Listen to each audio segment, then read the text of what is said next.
еще одно новшество, которое я тоже заметил, и все заметили, это что ООН при упоминании Крыма в своих официальных документах, сообщениях и публикациях будет использовать формулировку «АЭР Крым и город Севастополь, Украина, временно оккупированный РФ».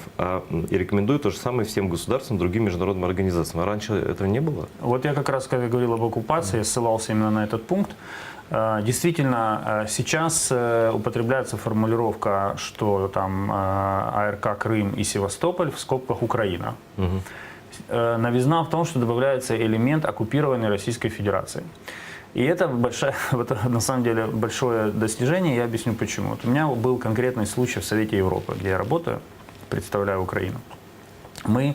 Там существует определенная база, которая ведет статистику нарушений свободы слова и нападений на журналистов в государствах-членах Совета Европы.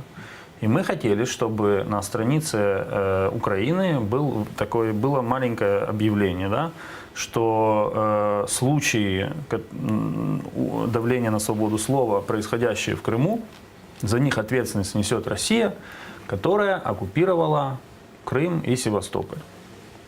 Так вот, я потратил, наверное, чуть больше года на то, чтобы в этой формулировке появилось слово «Россия». То есть написать то, что Крым это часть Украины, да, это без для проблем. нас как бы это одно и то же, да? Но, это в дипломатии они все по-другому. Вот написать, мне говорят, давайте мы напишем просто, вот что Совет Европы подтверждает, что Крым это Украина.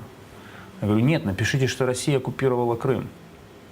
Мы полтора года возились почти полтора года в дипломатических боях, но в конце концов это вопрос решили для Украины позитивный, для Крыма. Поэтому это очень важная деталь. Маленькая на первый взгляд, но она критически важная, потому что она подчеркивает, что произошло с Крымом и кто несет ответственность за то, что там сейчас происходит.